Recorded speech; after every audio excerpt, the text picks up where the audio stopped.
आजचा व्लॉग आहे आपला संडे मॉर्निंगचा आणि इथे माझ्या कामांना सुरुवात झाली आहे. कामांना सुरुवात माझे किचन नॅपकिन टॉवेल्स जे असतात चेंज करण्यापासूनच होते.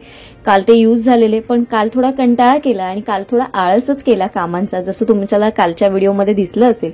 तर त्याच्यामुळे सगळं तसंच होतं. भांडी वगैरे जी होती काल रात्री घासलेली ती देखील तशीच होती आणि काय झालेलं, काचेचे ग्लास वगैरे होते ते देखील तसेच होते. मी भांडी जेव्हा लावते ना तेव्हा सगळी भांडी व्यवस्थित पहिली ना सेग्रिगेट करून ठेवते. म्हणजे जी भांडी जिथे जिथे लागणारी आहेत तिथे सगळे ताटं पॅन एकत्र ठेवले. नंतर माझा जो टिफिन आहे ऑफिसचा तो वेगळाच ठेवते, म्हणजे माझ्या लक्षात राहतात. सगळे नाईफ जी कटलरी आपण वापरतो ती पण एका साईडला सगळं काढून घेते ट्रे मधनं आणि नंतर मग मला ना ते ठेवायला खूप इझी पडतं. ऍक्च्युली हा एकच दिवस असतो, त्या दिवशी मी आळस करते. आळस म्हणण्यापेक्षा थोडासा आराम करते, कारण आत्ता व्हिडिओचं काम चालू असल्यामुळे मला थोडासा वेळ मिळत नाही आणि थोडासा शनिवार आला ना की मी थोडी रिलॅक्स होते की उद्या संडे आहे तर थोडंसं काम आपण किंवा थोडासा मागे पुढे उशीर झाला तरी चालतो. पण काय असतं सकाळची तर झोप होतेच. म्हणजे काय कितीही जरी म्हटलं ना मी की आपण झोपायचं नाही किंवा झोपूया, तरी असं जरी कितीही जरी ठरवलं ना तरी रोजची जी जाग असते ना ती सकाळी 6 पर्यंत येऊनच जाते. आता इथे ज्या प्लांटला मी वॉश करून घेते, हे प्लांट मी जे काही ठेवलेले आहेत किचनमध्ये, तर ऍक्च्युली पहिले माझ्याकडे 2च बॉटल होत्या. ही जी बॉटल मी वॉश करते ना त्या बॉटलचं ना कॅप माझ्याकडनं मिसप्लेस झालेली, त्याच्यामुळे ही बॉटल तशीच आहे. तर मग म्हटलं मग त्याचा यूज काय करावा, म्हणून याच्यामध्ये मनी प्लांट ठेवलेला आहे. ही जी दुसरी बॉटल आहे ही मी आयकियामधनं घेतलेली. ही ऍक्च्युली माझ्या फ्रीजवर असते, ती इथे नसते. पण जेव्हा आता काम केलं ना तेव्हा मग ती कुठे ठेवायची, त्याच्यामुळे मग मी ती किचनमध्ये ठेवलेली. आणि किचनमधलं अजून फ्रीजचं मला परत सगळं क्लिनिंग वगैरे अजून बाकी आहे. फ्रीजमधलं तर बराचसं सगळंच मला करायचं आहे आवरावरी, तर ती देखील बाकी आहे. आता जसं पाऊस पण जवळ येतोय, सामान पण सगळं भरायचं आहे, तर म्हटलं त्याच्याबरोबर हळूहळू ह्या सगळ्या गोष्टी करू. आता हे तिन्ही जे प्लांट आहेत ते मी एका ठिकाणी ठेवून घेते जिथे ते होते तिथे. आणि हा जो दुसरा जो प्लांट जे ठेवलाय ना हे DIY बॉटल आहे, हे माझ्या रुकवातच मी ठेवलेलं. मग ते आठवण म्हणून मी असं माझ्या समोरच ठेवलं. त्याच्यामध्ये पहिली बडीशेप मी भरून ठेवायची, मग ते मी आता नाही ठेवत. मग त्याच्यामुळे मग आता म्हटलं आपण याच्यामध्ये काय ठेवा, तर मग प्लांट ठेवूया आणि मग म्हटलं दिसायला पण सुंदर दिसेल असं किचनमध्ये. आता आपल्या कामांना सुरुवात करायची. ते कामांना सुरुवात म्हणजे आज नाश्ता अगदी मिस्टर म्हणाले की काहीच नको करूस तू, म्हणून मग मी रात्री पण काही प्रिपरेशन नव्हतं केलं, फक्त त्यांच्यापुरती चहा ठेवून घेते. आणि माझा जो सकाळचा जो उन्हाळ्याचा जो ठरलेला आहे तो गुलकंद तुम्ही बघू शकता, बॉटल ऑलमोस्ट आम्ही दोघांनी खाऊन आता संपलेली आहे आणि आता आपला उन्हाळा पण संपत आलाय. तर चहा होते तोपर्यंत म्हटलं माझा आरामात थोडा थोडा करून गुलकंद खाऊन घेते.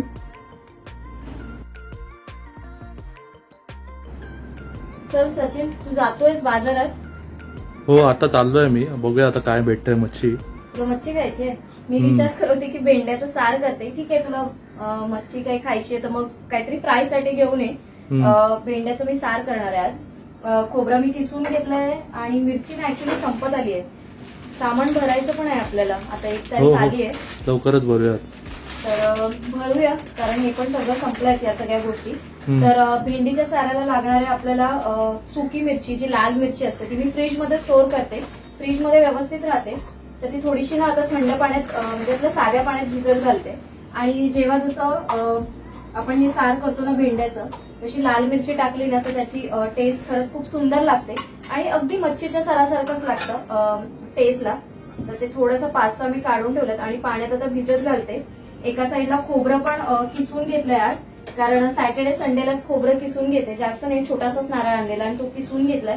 तर जेवढं मला आता लागेल तेवढं मी ठेवणार आहे आणि बाकीचं फ्रीजमध्ये स्टोअर करून ठेवणार आहे. तर तू पण जा, आता खूप उशीर झालाय. आल्यानंतर मग तू येईपर्यंत माझं पीठ पण मळून होईल. आय थिंक भेंड्याच्या साराला पण मी फोडणी दिलेलं असेल, कुकर पण लावलेलं असेल, फक्त तुला फिश फ्राय करायचं बाकी असेल. तर तू तिथे लवकर जाऊन ये. ठीक आहे, बघतो आता काय तिथे काय भेटतंय. माझ्यामध्ये बघ थिंक सो चांगलीच मच्छी घेऊन येतो मी. नको एवढी मच्छी वगैरे तू काही आणू नकोस जास्त प्लीज, कारण मग ऑलरेडी मी सार केलंय. तर फक्त फ्राय पुरतीच आण, कारण ग्रेव्हीसाठी नको आणू. सार मी दोन्ही टायमिंगचं करायचं. आणि संध्याकाळचं काय आहे, संध्याकाळचं बघू आपण काहीतरी कुठेतरी बाहेर जाऊ फिरायला. तू असं बोलतोस पण कुठे जात नाहीस आणि कामामध्ये आपल्याला वेळ पण नाही मिळत. तर बघ आता तू बोललायस आणि आता ब्लॉग पण आपण शूट करतो, तर तुला बाहेर मला घेऊन जाणं भागच आहे. कारण उद्या सगळ्यांना एक्साइटमेंट पण असेल की अरे हा ही खरंच बाहेर गेलेली होती की नाही आणि आपण कुठे गेलो ते देखील आपल्याला शूट करायला मिळेल. तर तू बोललायस तसं, कमिट केलंयस तसं, आपण संध्याकाळी बाहेर जाणार आहोत. तर म्हणून थोडंसंच घेऊन ये. फक्त मग रात्री पण आपण फिश फ्राय केला आणि सार असेल तर मग सगळी कामं होऊन जातील. तर आता मी तयारी करून घेते, तू पण जाऊन ये पटकन. ठीक आहे. कामांचं नियोजन तुम्ही थोडंसं पहिलं करून घ्या. म्हणजे माझी तरी ही सवय, मला कुठलंही काम करायचं असलं, फक्त जेवण असं नाही किंवा बाकीच्या कुठल्याही गोष्टी करायच्या असतील तर मी थोडंसं त्याचं नियोजन आधी करून ठेवते. म्हटलं कुठलीही गोष्ट कधी करायचं, तर जेवणात आपल्याला एवढे पदार्थ करायचे असतात, पण कधी कुठली गोष्ट करायची आणि कुठल्या गोष्टींमध्ये किती गॅप असतो की त्याच्यामध्ये आपण तिसरी गोष्ट करू शकतो, असं सगळं जर आपण थोडासा विचार करून 10 मिनिटं विचार करून जर सगळ्या गोष्टी केल्या ना, तर तुमचा जेवणामधला जो किचनमधला वेळ आहे ना, हा फार कमी जातो. आता मघाशी मी ह्या ज्या आपल्या मिरच्या होत्या त्या म्हणजे भिजत घालून ठेवलेल्या, तर त्याचा ना देठ काढून घेते आणि थोडा ना 2 वेळा वॉश करून घेते, कारण त्याला पण थोडीशी माती किंवा उन्हात सुकवलेल्या असतात. तर त्याच्यामुळे ना मी 2दा या अशा पाण्यामधनं काढून घेते आणि छानपैकी आहे ना त्या आता आपल्याला वाटप तयार करून घ्यायचंय. वाटपासाठी ही रेसिपी मी खूप आधी तुमच्याबरोबर शेअर केलेली आहे आणि तुम्ही एकदा ह्या प्रकारे भेंड्याचं सार करून बघा, खूप सुंदर असं लागतं. इथे मी खोबरं घेतलेलं आहे. आपल्या या ज्या मिरच्या होत्या त्या सगळ्या मिरच्या घेतलेल्या आहेत. या कमी तिखटाच्या फक्त कलरच्या मिरच्या आहेत आणि मिरची पूड टाकण्यापेक्षा जेव्हा आपण असं मिरची टाकतो ना, तेव्हा त्याचा कलर खूप सुंदर येतो आणि टेस्ट देखील खूप छान लागते. आता याच्यामध्ये मी थोडीशी हळद टाकलेली आहे, 2 छोटे चमचे अख्खे धने टाकलेले आहेत, थोडासा लसूण आणि थोडासा कांदा आणि पाणी टाकून हे सगळं मिक्सरला बारीक वाटून घेणार आहे. इथे चपात्यांची तयारी करून घेते, कारण चपात्या एकदा झाल्या ना की मग सगळ्याच गोष्टी होऊन जातील. आणि आज ना मी फुलके करायचे ठरवलेत. पहिले मी फुलके करण्यासाठी मी त्या पॅनवर ठेवलेलं, नंतर म्हटलं थोडंसं प्रॉब्लेम होईल म्हणून मग परत पॅन चेंज करून घेतला आणि आता फुलके करून घ्यायची तयारी आहे. फुलके करताना मी 2-3 पहिल्या चपात्या लाटून घेते आणि त्याच्यानंतर मग आपण चपात्या शेकवायला घेते. त्याच्यामुळे ना टाइम थोडासा वाचतो आणि कामं देखील पटकन होतात. फुलके करताना अगदी काही मोठे नसतात, अगदी छोटे छोटेच फुलके असतात, त्याच्यामुळे ते पटापट लाटले देखील जातात आणि पॅनवर फुलतात देखील छान आणि टेस्टला पण खूप छान होतात. यातला तुम्ही तूप लावा, तेल लावा, काहीही लावा आणि छानपैकी आपले फुलके तयार होतात. तुम्ही कुठल्या पद्धतीने फुलके करता ते मला नक्की कमेंट करून सांगा. अशा पद्धतीने एक रॅक ठेवते. पहिलं मी देखील डायरेक्ट गॅसवर शेकवायची, पण नंतर मला देखील सगळ्यांनी सजेस्ट केलं की ताई डायरेक्टली असं गॅसवर शेकू नये, म्हणून मग मी याच्यावरतीच शेकते आणि खूप छान फुलल्या जातात चपात्या. अगदी काही त्याच्यामध्ये फरक पडत नाही, आपल्या नॉर्मल चपात्या होतात तशाच होतात. कधी कधी चपात्या करते, कधीतरी असं फुलके करते. प्रत्येक वेळेस वेगवेगळे पदार्थ आपल्या जेवणात समाविष्ट करण्याचा प्रयत्न करत असते. तर इथे मिस्टरांनी बांगडे शेवटी घेऊन आले. ऍक्च्युली मला आज मच्छी वगैरे काहीच खायचं नव्हतं, मला साधं सिंपलच जेवण जेवायचं होतं, कारण ऑलरेडी काल आपलं जेवण बरंचसं बाहेरचं झालेलं ना. मला ऍक्च्युली जास्त बाहेरचं असं मी जेव्हा खाते ना, मला खाण्याची इच्छा खूप असते, पण मला ना खूप हेवी होऊन जातं हे सगळं जेवण. तर बांगड्यांना ना थोडंसं वॉश करून घेतल्यानंतर मीठ लावून ठेवलंय, म्हणजे मासा कुठेही जर नरम असेल तर तो छानपैकी कडक असा होऊन जातो. आणि आता ते करत ठेवलंय. तोपर्यंत मी म्हटलं आपली जी काही भांडी झालेली आहेत ती सगळी घासून घेऊया, कारण मग भरपूरशी अशी भांडी झाली ना की मला किचनमध्ये काम करायला खरंच खूप कंटाळा येतो. त्याच्यामुळे म्हटलं करून घेऊ. मिस्टर पण आता गेलेत, त्यांची बाकीची जी कामं असतात ती आवरावरी करतात ते, किंवा मग जी काही मला थोडीफार हेल्प करायची असतात ती देखील म्हणजे आम्ही मिळूनच सगळ्या गोष्टी करतो. थोड्याशा गोष्टी बोलून प्रश्न सुटत असतात, तर तुम्ही एकमेकांची हेल्प तुम्हाला घ्यायची असेल तर थोड्या गोष्टी एकमेकांवरून बोला, शेअर करा, त्याच्याने तुमचीच कामं थोडीशी हलकी होणारी असतात.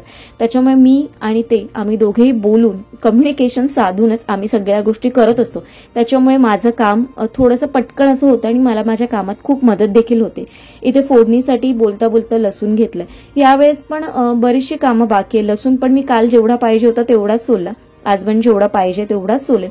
आता माझ्या मते नेक्स्ट वीकमध्ये मी तुम्हाला एक व्हिडिओ शेअर करेन, ज्याच्यामध्ये आपण पूर्ण तयारी करून घेऊ वीकली मील प्लॅनची. त्याच्यामध्ये बऱ्याचशा गोष्टी मी पावसाळ्याच्या अनुषंगाने पण तुमच्याबरोबर शेअर करेन, म्हणजे तुम्हाला सगळ्या गोष्टी डिटेलमध्ये कळतील. छान छान व्लॉग्स तुमच्याबरोबर शेअर करण्याचा नक्की प्रयत्न करते. आय होप तुम्हाला सगळे व्लॉग्स आवडत असतील. तुम्हाला व्लॉग्स आवडत असतील तर तुमच्या फॅमिली आणि फ्रेंड्स बरोबर नक्की शेअर करा. आता हे जे वाटप आहे ना, जेव्हा मिक्सरला लावलं त्याच्यामध्ये एक टमॅटो देखील टाकलेला, त्याच्यामुळे खूप छान असं आंबट अशी टेस्ट येते साराला.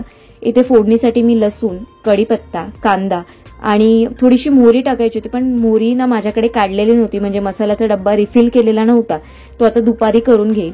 आणि फोडणीमध्ये ना भेंडी जी आपल्याला जेवढीशी थोडीशीच टाकायची आणि ती परतून घ्यायची छानपैकी कांद्यावर, त्याने खूप छान सुंदर अशी टेस्ट येते. आता त्याच्यामध्ये जे आपण वाटप केलेलं ते ओतायचंय आणि छानपैकी ना त्याला उकळी काढून घ्यायची. आणि त्याच्यामध्ये जेव्हा उकळी काढून झाल्यानंतर सर्वात शेवटी मग तुम्ही थोडंसं कोकम टाका आणि कोथिंबीर टाका. इथे आता फिश फ्राय करायला मी मसाला घेतलेला आहे. आणि त्याच्यामध्ये थोडासा आगूळ टाकलेला आहे। आमच्याकडे आलं लसूणची पेस्ट जास्त वापरली जात नाही, असं नाहीये। मासा कसा असेल, जसं हलवा वगैरे जेव्हा मासा असतो त्याला तुम्ही जर आलं लसूण पेस्ट लावली तर चालते, पण आमच्याकडे नाही लावत। आम्ही आगूळ आणि मीठ आणि हळद आणि हा मसाला, मिरची पूड असते, ही मसाला पण नसतो, तर अशा पद्धतीने छान असं फ्राय होतो। आणि जेव्हा बांगडा आपण फ्राय करतो तेव्हा मी तांदळाचं पीठ, बारीक रवा आणि थोडंसं मीठ असं टाकून मिक्स करून घेते पीठ आणि मग त्याच्यात घोळवून घेते। आणि कुठलीही मच्छी तुम्हाला फ्राय करायची असेल ना, तर जर तुम्ही अशी मच्छी घेत असाल ना, तर तुम्ही बघू शकता एकाचा शेपटी एकीकडे आणि एकाचं डोकं एकीकडे, म्हणजे एक उलट आणि एक सुलट, अशा पद्धतीने तुम्ही पॅनवर अरेंज केली ना, तर तुम्हाला मच्छी फ्राय करायला खरंच खूप इझी पद्धतीने जाईल। तर आता आपलं जेवण सगळं झालंय, आता जेवायला घ्यायचं। आता सगळं खाली घेते आणि जेवून घेते आणि आजचा ब्लॉग मी इथेच एंड करते। याच्यानंतर बरंच आहे, कारण आता फिश फ्राय केलं त्याच्यामुळे किचनचं पूर्ण असं क्लिनिंग आहे। तर आजचा ब्लॉग मी इथेच एंड करते। आय होप तुम्हाला आजचा व्हिडिओ आवडला असेल। आजचा व्हिडिओ पण आवडला असेल तर लाईक, शेअर आणि जास्तीत जास्त लोकांपर्यंत पोहोचावा यासाठी शेअर करणं खूप गरजेचं आहे। तर तुम्ही शेअर करा आणि लाईक करा। चॅनलला अजून सबस्क्राईब केलं नसेल तर सबस्क्राईब करा, बाजूला असलेल्या बेल आयकॉनला क्लिक करा, म्हणजे माझ्या अशाच नवनवीन ब्लॉगचे नोटिफिकेशन तुमच्या मोबाईलवर येत राहतील। आणि आजचा ब्लॉग इथेच एंड करून उद्याच्या एका छानशा ब्लॉग सोबत भेटेल। तोपर्यंत सगळ्यांना Shri Swami Samarth, bye bye, take care.